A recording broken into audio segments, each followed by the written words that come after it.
Okay, so are we ready? Good. So I hinted last class as to what I wanted to do today, and let me speak the word now. Subtyping. It's a great, vast topic of which I will be able to do only some justice in this course. And the motivation I gave you was, do you remember what I did to say we're gonna want to care about this question? Something about union types and passing things as arguments and so on, right? The question we're trying to address is one of substitutability, okay? When is it that we can pass one thing where something else is expected, okay? So the most common case is when can I pass something as an argument or a method, or when can I pass something as a return value from a method and things like that, okay? So there's a simple answer to this question, and that's the answer we've taken until now, which is you can only pass something that's of exactly the same type, right? If I'm expecting a number, you have to pass me a number. If I'm expecting a function of a particular type, you have to pass me a function of that type, and so on, right? Well, as you might imagine, that's pretty rigid, and we've actually subtly already broken through that barrier a little bit when we got to union types, okay? If I was expecting, for example, if we said a binary tree is either a empty tree or a node kind of tree, right? And a node kind of tree, let's just for simplicity say it's a binary tree of numbers. So it takes a number, and the other left and right are BTs, right? Left and right are binary trees. Okay. So now let's try to make an actual instance of one of these things. Okay. Can you make a binary tree for me? Make me a binary tree. What's the simplest binary tree you can make? Empty. Empty. Very good. Okay. What's the next simplest binary tree you can make? Give me the inputs. Node 1, empty, empty. Node 1, empty, empty. Is that legal? Well, it depends. I mean, if we write this as a defined type as we have in our language, in this ML-like type system, this seems perfectly fine, because the type of empty, the empty constructor makes BTs, and the node constructor makes BTs, right? But we said there's this alternate way of thinking about unions, which is that this actually is three different types, right? That their empty makes empty things, node makes node things, and separately we've defined BT to be the union of empty things and node things, right? We talked about this in class, and we wrote it up at some length in the notes, right? Now, what's the question here? Why have I put this up? Why am I asking you to think about this? Empty is a subtype of BT. Well, let's not use that terminology yet, right? What's the problem? It isn't exactly a BT. It's like a union. Yeah. So when I write this empty over here, it is of type empty, right? Because empties make the empty constructor makes empty things. The node constructor may node things.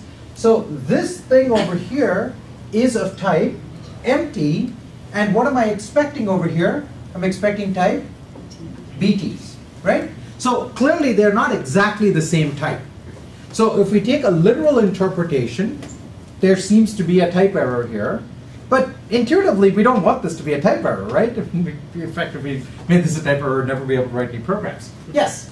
Okay, it seems like what you want and what you're going for with your syntax is just types are just sets, and when you say something has type, you mean is a member of type.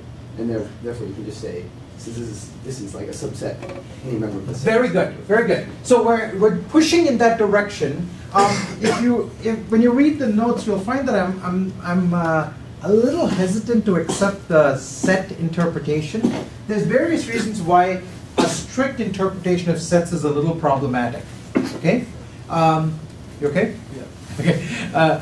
There's semantic reasons. There's also sort of representational reasons. Okay, I'll get to them in a little moment. Okay, so let's just walk through this. But the intuition I want you to have is very much one of subsets. Okay, the intuition today, and in general, a good intuition for types is as sets. Okay, there are semantic difficulties with it, but the intuition is, what is BT? Well, I've written this U over here, and I mean to be reminiscent of a union, right? The type BT is a set of values which consists of all of the things that are of type empty, but there's really only one kind of thing that's of type empty, right? It's the empty value, okay?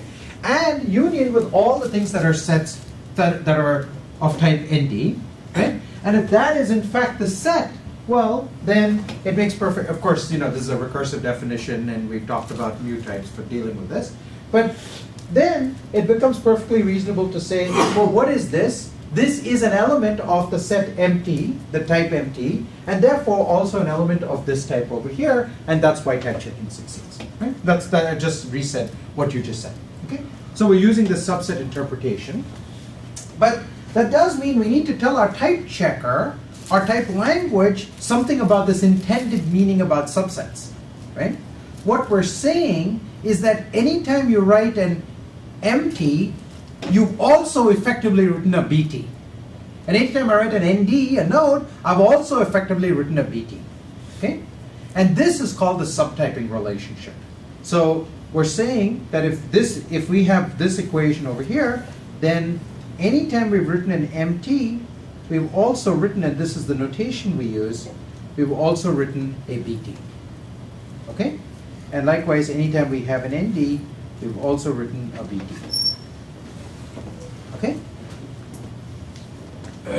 And so this is a relationship between pairs of types, and the thing over here is the subtype, and the thing over here is the super type. Okay? And I want to explore exactly what these things mean in a little more detail. Now the reason, by the way, there are somewhat complicated reasons why types as sets is a little problematic. But let me just give you a very loose, informal reason why too. Okay, it's not an informal reason. Let me give you a mechanical reason why. Okay, think about numbers. What are the subtyping relationships that we might imagine over numbers? Yeah. Maybe 0 is its own type. Sure, if we allow subtyping, there's no reason why we can't say 0 is its own type. And then what? What's the subtyping relation? 0 is a subtype of integer. 0 is a subtype of integer. Any others? Yeah. You have real numbers and whole numbers, integers, natural numbers. Yeah. Rationals. Rationals. What are the? But you're just declaring types. What are their relationships? Some of them intersect. That's why it's better to express it in language of sets. Yeah. Okay. So what are the relationships? Give me at least one relationship. You've just stated like 5 or 6 different types. 0 is a subtype of integer. 0 is a subtype of integer. Yeah. Other relationships? Rationals are a subtype of the reals. Rationals are subtypes of the reals. Well, Integer subtypes of the rationals, etc., right? There's a complex hierarchy here. And in fact, if you use type bracket, it goes into this in excruciating detail. Just magnificent, excruciating, eye-watering detail. It's really astounding how many different, you just open up the documentation on types and it's like, okay? And that's just a list of the types, not their relationships, okay? That's how many different types it has, okay? Now, at runtime, what are rationals, are integers a subtype of rationals? We just said they're sets of values, right? So is the set of values of integers a subset of the set of values of rationals? Arithmetically, maybe, but Arithmetically, maybe, but not in representation. no, not necessarily in representation. In fact, almost certainly not in representation, right? Because the integers are, a reference to maybe some big number, in brackets certainly, but rationals are a reference to 2 big numbers. 2 big numbers, right? A pair of big numbers. So most certainly is not a subset. And then when you get to reals and floats and things like that, it becomes more complicated. Then you have complex numbers, which are pairs of things, and each of those things is itself some other kind of thing. And so it certainly doesn't follow a subset relationship there, right? So if you take the subset too literally, you might perform some reasoning that is in fact not valid. And certainly a compiler writer who takes that interpretation, you'd get seg faults everywhere. Okay, so that's why. That's a very mechanical reason why the set interpretation is maybe a little tricky. And then you get to the, there are sort of theoretical reasons which we don't really cover much in this course why they're also tricky. Okay? So it's still the case that the subset interpretation is a useful intuition. I just want to be clear that this is an intuition, but it's going to be perfectly sufficient for what we want to talk about today. Okay? So here's an example where having these unions gives us a notion of subtyping. So what we're really saying is if we replace the BT with its expansion, we're saying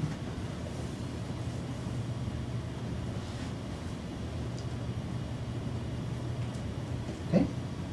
And so in general, it's going to be the case that if we have a union, then any component, in fact any sub-union of that union, is going to be a subtype of the overall union, right? So if we think about this in terms of sets, what we're saying is empty union node is a set of values, right? And it's a pretty big set of values, and the subsets of just empty values and node values are clearly subsets and therefore subtypes. Okay? So the subtyping relationship is going from smaller sets to bigger sets. The subtype is a smaller set, the supertype is a bigger set. Okay?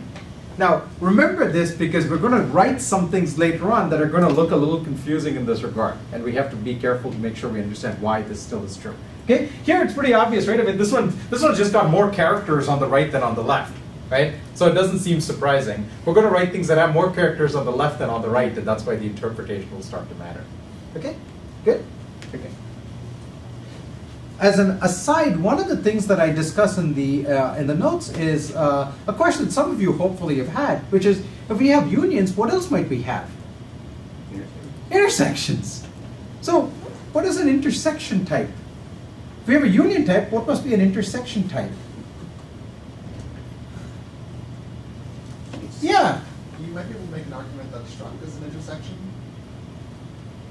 Because you have two. Well, yeah, I see where you're trying to go, but not really. That's a product, Okay. right? Because it's saying it's this thing, sort of it's concatenated with this thing, concatenated with this thing. So that's technically it's actually a product. Yeah.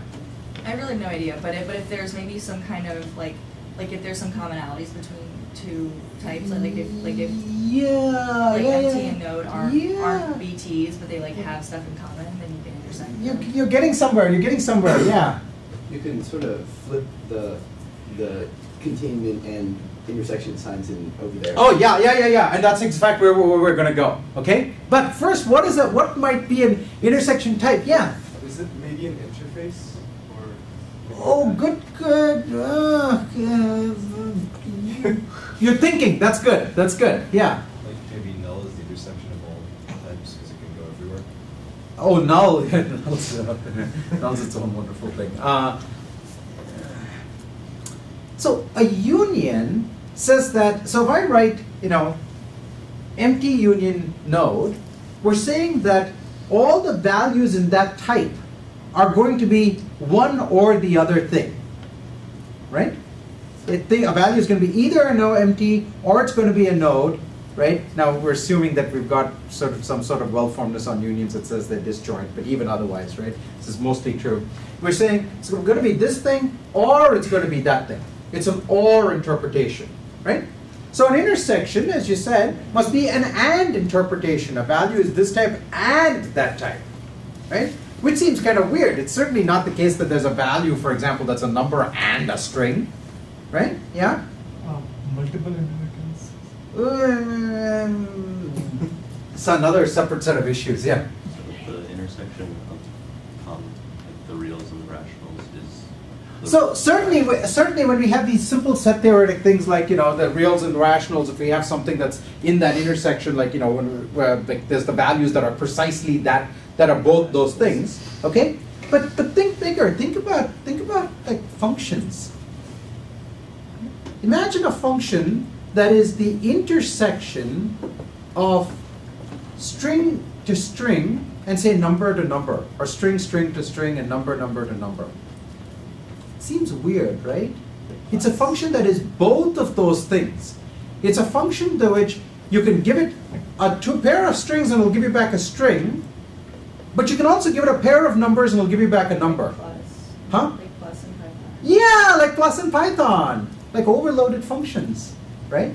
When you have an overloaded function, it really will consume this and give you back this, or that and give you back that, and it's both of those things. It's not just one of those things, right? If we wrote it as union, it would be you can either give it a number to number, and it gives you back a number, or you can give it a string to string, but not both of them.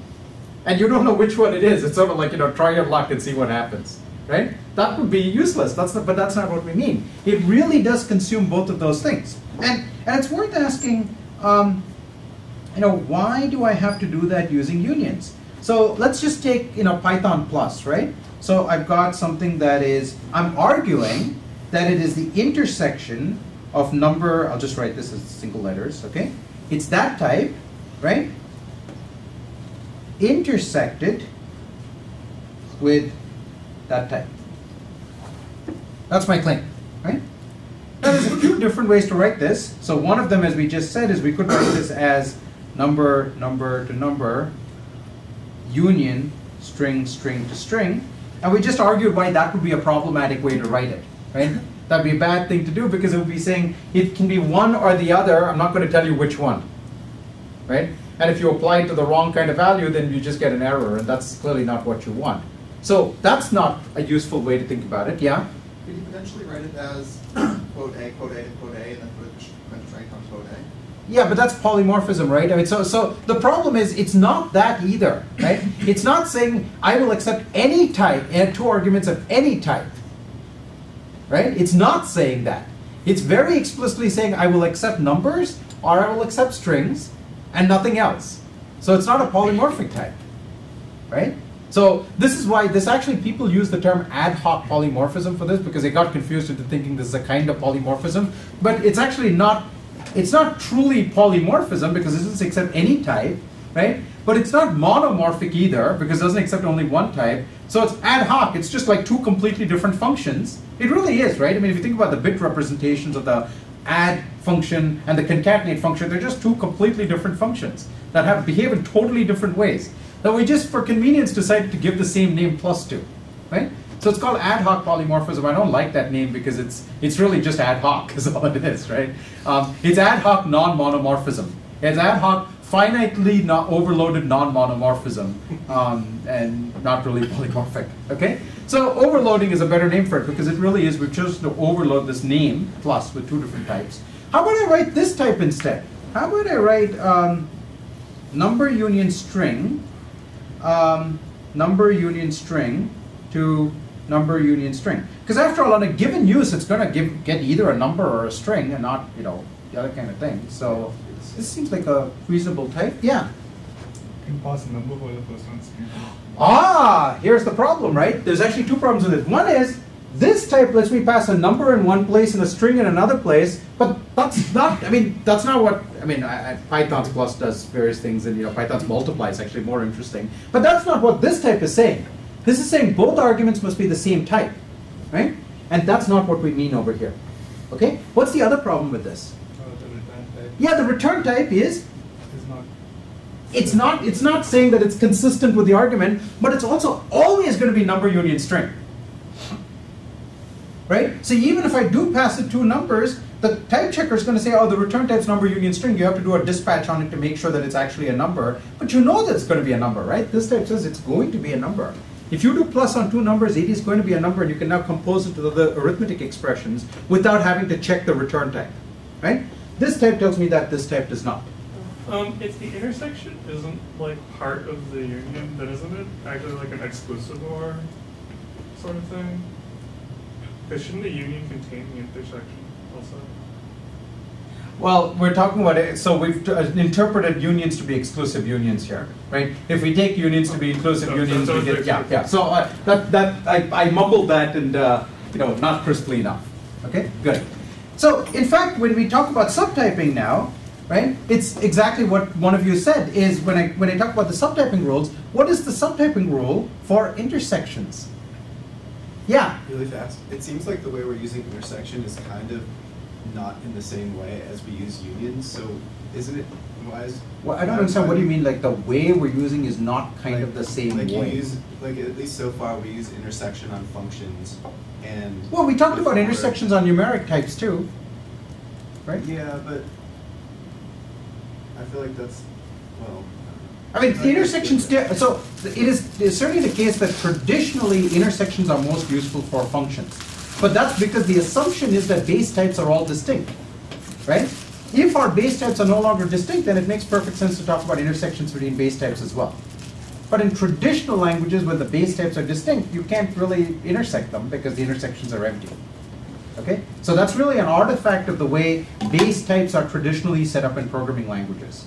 I think like in Python, you could sort of usefully use intersections to say like this function accepts something that you can add intersected with something that you can multiply, and that could be a string or a number. Right. But he's arguing that Right. unions have been talked about for base types, and intersections seem to only be meaningful for functions. That would be if your types were like capabilities, right? Then like a string has add capability and a number has has multiply capability or whatever it is. You can like say that these base type, this is like an intersection of base types. Yeah, I think we're going a little further afield. I think your point is that they seem to apply only to functions. They don't apply only to functions, but on base types they don't apply if our base types are all disjoint. There's nothing meaningful we can say. Okay? If you admit richer base types, then you can still talk about intersections on bases as well. Okay? Good. So, what's the subtyping rule? What is the subtyping rule for intersections? If I have S intersect T, does that relate to S in any way? Does that relate to T in any way? And which direction? Flip it. So give me a rule. So if I say S intersect T, okay, how does that relate to S? Subtype of S. That's your claim?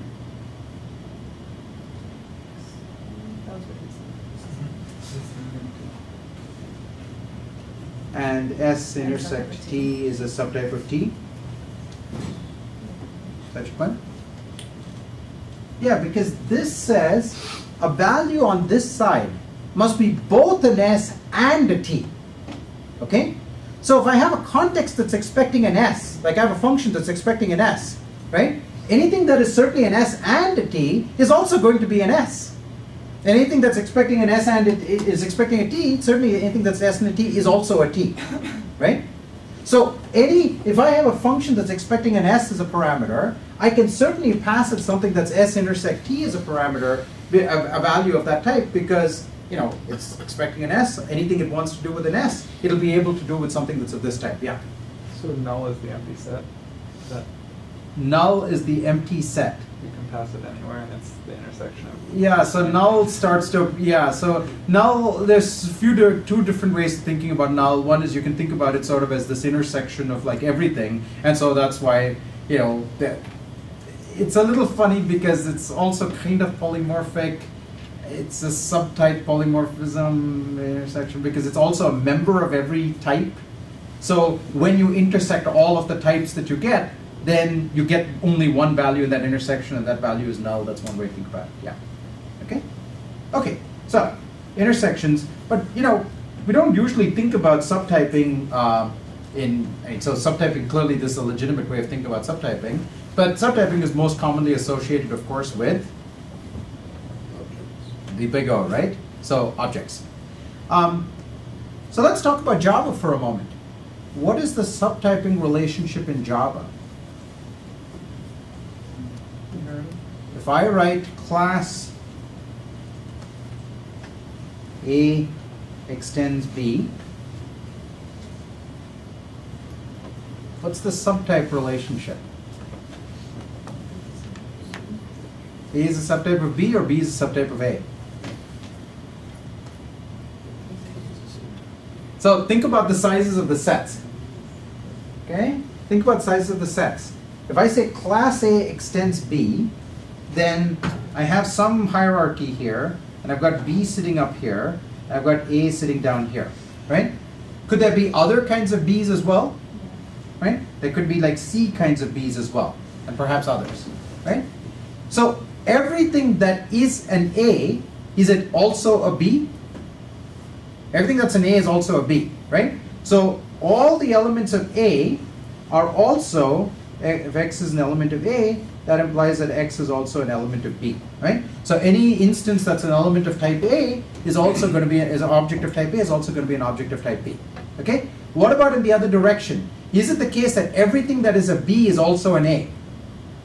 In fact, there are things that are B's that are most certainly not A's, right? I mean, in the case of abstract classes, not necessarily, but in concrete class, anything that, there are things that are B's, I can say new B, and it's not an A, right? So clearly there exist elements that are not, that are such that X is not an element of A, right? That tells us that A is a strict superset of B, right? And depending on whether B is abstract or not, it could be contain equality. But certainly A is a subset of, A is a subset of B.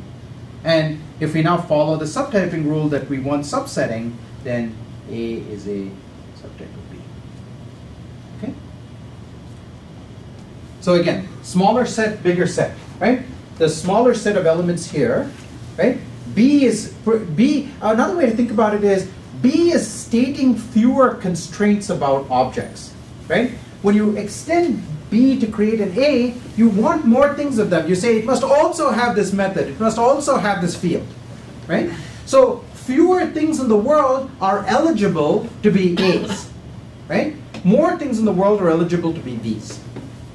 Now, it's kind of a slight feint I'm giving because you know, things that are A's and B's in Java are just defined by what you instantiated, right? It's not about the structure of the objects, it's just what, you know, you make a new of something. But certainly it is the case that any new A can be viewed as a B, any new B cannot necessarily be viewed as an A because, you know, you know about casting and unsafe downcasts and all that good stuff, right?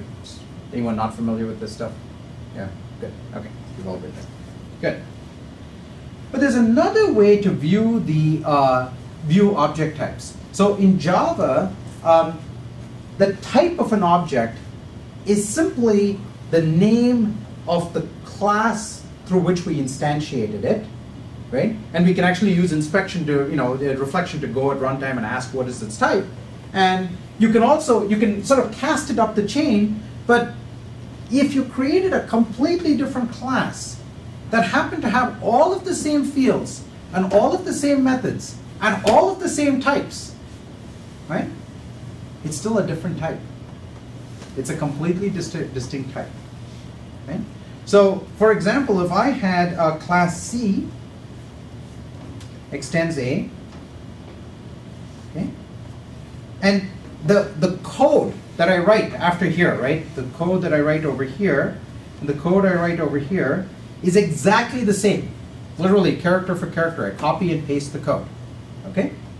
So C objects and A objects have exactly the same structure, right?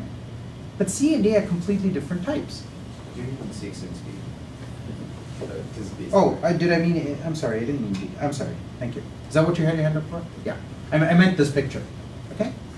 So I've written exactly the same thing, and the only distinction is in this one character here, right? The edit distance is 1 to go from here to here.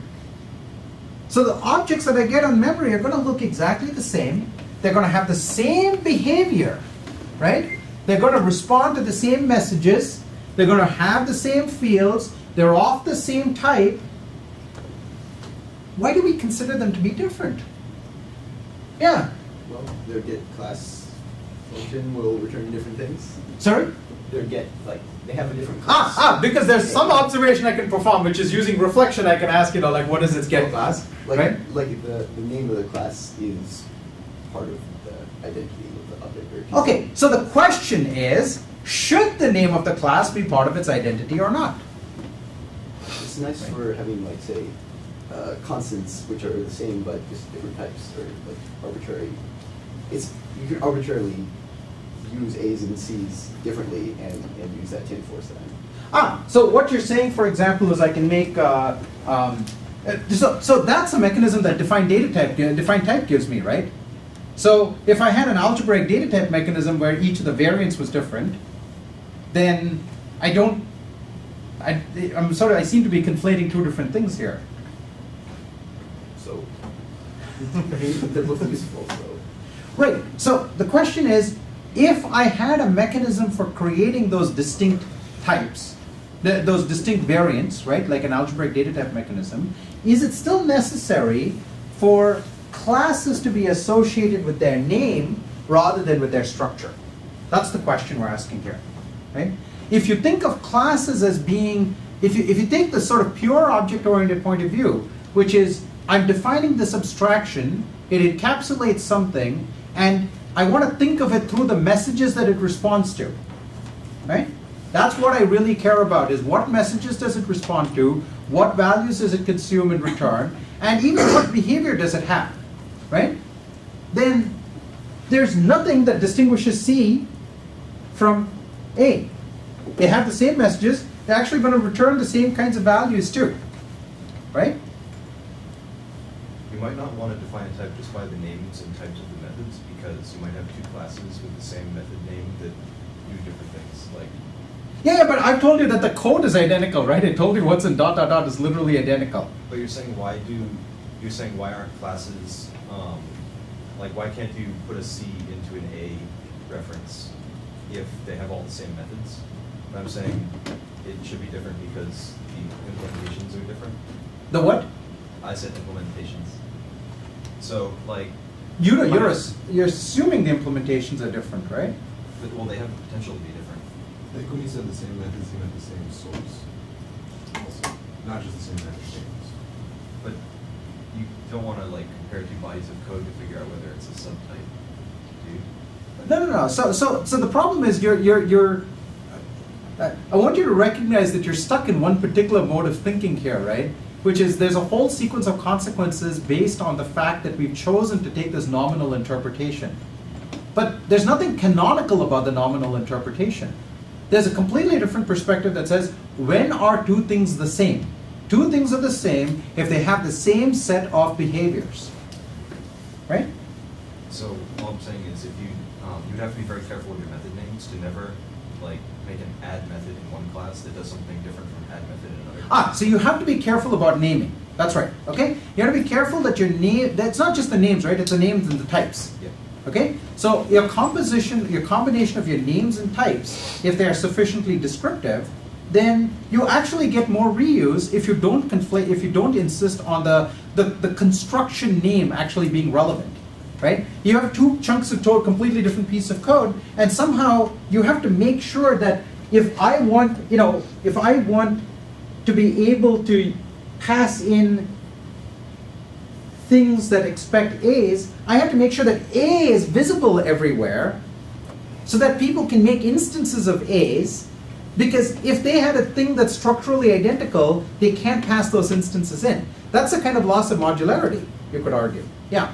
Isn't that also sometimes desired if you want to make it so the only way to create an A is through your code? Because if it's structural, they can just create something that looks similar. And that's right. So there are languages where you can separate these issues out, and you have instead a notion of something called branding. Okay? So you put a brand on something, right? You think of it like your cattle, right? Your objects are basically cattle anyway, right? So you put a brand on your object, and branding is a distinct idea. Branding says, hey, I have this thing, and it's different from these other things, and I can look at the brand of an object, right? So one way to recover this idea is to say, look, I have structural equality, right? All that matters is the structure of an object, but I can also ask, does it have a particular brand? And so a consumer who doesn't care operates entirely on structure. A consumer who cares, and then branding, you can actually think of one interpretation of branding is, you can think of it as a little bit like cryptography, right? I'm going to give a public key only to those entities that should be able to manufacture things of my brand, right? So branding is basically make a public and private key pair, hand out the public key to precisely those people who should be able to make things of that kind. And then my private key I keep, obviously I keep private. And when I get a value, I ask, does it satisfy this brand? Which is you can think of it as a cryptographic signature checking. Of course, in computers, we don't have to go through inside a machine, we don't have to go through cryptography. I can just use like pointer equality, right? Is this thing referring to that location? Is it equal to that location? Because only I have access to that location, right? But you can even imagine this over a distributed network where I actually maybe even use cryptography in my implementation of this branding idea, right? So if I don't care about the structure, we can say by default structure is all that matters. If I do care, I put a brand on it, and hey, there you go. In fact, now that I've told you that we can implement this idea of branding through, say, public key cryptography, or even just using EEC, you can do this yourself. You don't need it to even be built into the language per se, right? And so now we can get a world that's more flexible because I can just publish these structural interfaces to the world, right? Somebody's making an object over the internet. This is what you do in JavaScript, right? You publish a structural interface, a JSON interface, right? You say, I want a thing that looks like, curly something something, but it's got to have a name that's a string and something else that's a number. I mean, it's a kind of weak type language, but still, right? It's got to have a, an ID that's a number. It's got to have a name that's a string. It's got to have an address that's a string, and that's the interface I expect. Why does this work? It works because of structural typing. You don't have to publish a class called make address book entry, and somehow we all have to agree on across the internet scale what an address book entry is. That would be insane. We never get anything programmed, right? So over the wire, we tend to use structural interfaces because that's the only way that a sender and a receiver can create something of the same sort without having to worry about sharing some predefined state. And what happens if the machine goes down and now that class gets reinstantiated and reloaded? Is it the same value? Who the heck knows, right? So over the wire, we like structural solutions. So a question you should ask is, if it's good for over the wire, why isn't it good inside the box? Why do we have a different notation mechanism inside the box than we do over the wire? And in fact, over the wire, what do? If I want to make sure that nobody masqueraded this message, that's exactly where I use a crypto protocol. That's the branding idea, right? So there's always a value, there's always virtue to saying, look, it's the same abstraction at all levels, right? Because then I can take something that was inside the box and I can say, now today it's running inside my computer. Tomorrow I want to take this component of my program and run it on Amazon Web Services and have half the program running there and half the program running here. Well, if I have different interface mechanisms at each level, that doesn't work. Or I want to take something that's outside and bring it inside, or take something inside and bring it outside. Uniformity is good. So structural subtyping has this real virtue that it's kind of how we actually work on the internet.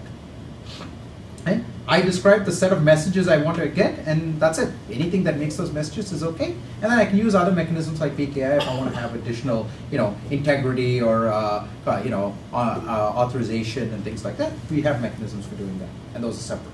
Okay? So in this view of the world, the type of an object, right, is just a collection of fields.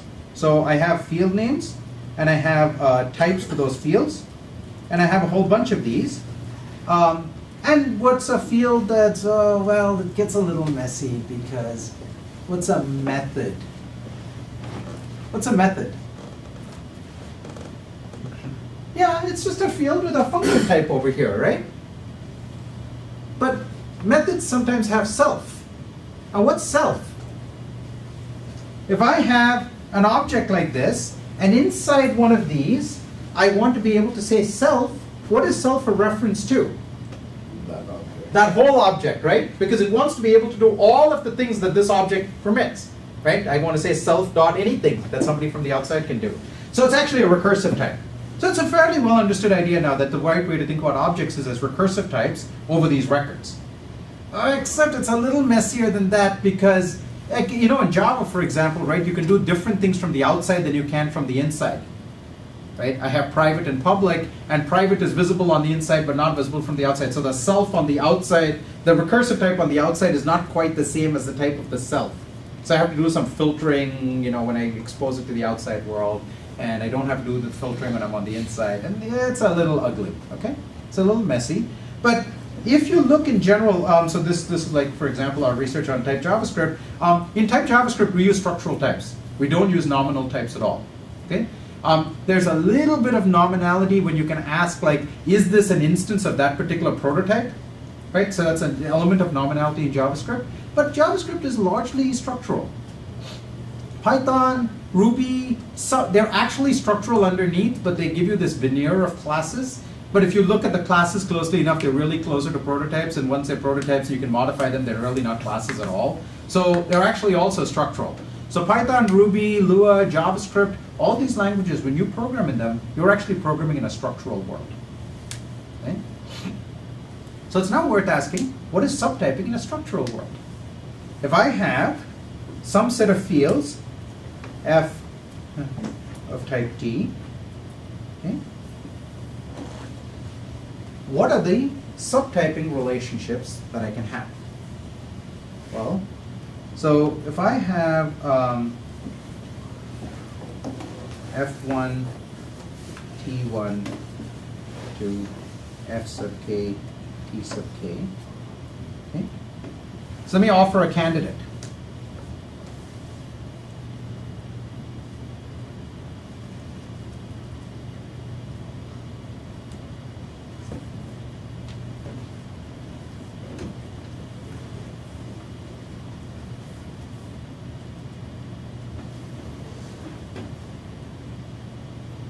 So basically I'm saying I've got all of the same fields over here, but I've got a few more. Okay? Which direction should the subtyping go? Yes?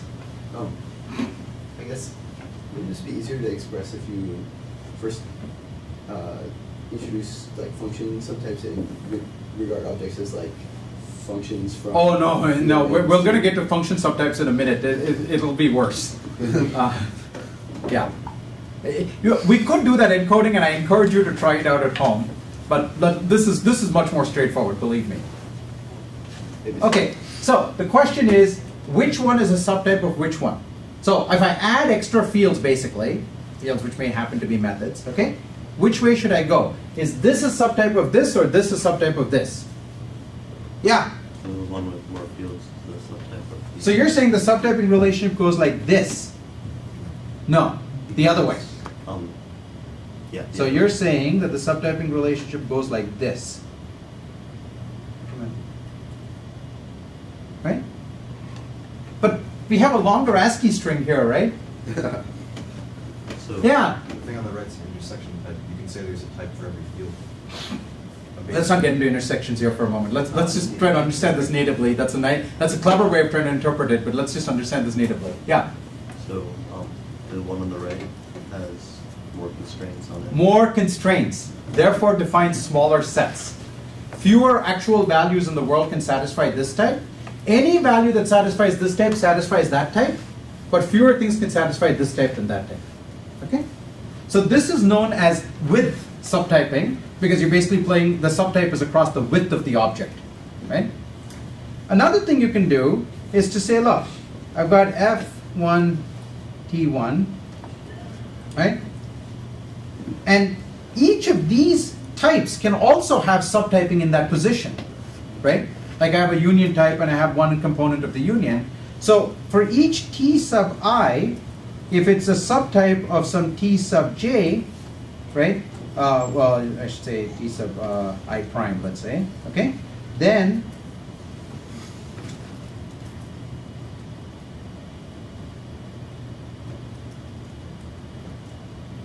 so I can do subtyping in each position, right? And that's called depth subtyping. I can also subtype by basically dropping some of the fields, right? It's information hiding. This is really what's happening in Java, right? This is my subclass, and it's got additional fields and methods. When I go up to a superclass, I'm basically just dropping the expectation of those fields, and I'm hiding the fact that they might actually be sitting around over there, right? So width and depth subtyping, you actually, if you want to think about this, slightly put your theoretical hat on for a moment, this is not a sufficient set of rules because you also want to be able to deal with permutations, right? I mean, you don't only drop things off the right, right? You allow permutations. You also want reflexivity. Every type is a subtype of itself. Otherwise, things just get really stupid. Like you can't do type checking, right? And you also want transitivity, because it's pretty obvious that you have transitivity. Okay. So once you add permutation, reflexivity, transitivity, and these rules, I think there may be one more cleanup rule you need. Yeah, so you just need to say that permutations are okay. Right? Once you do that, now you actually get what you expect on subtyping, except there's one little twist. when is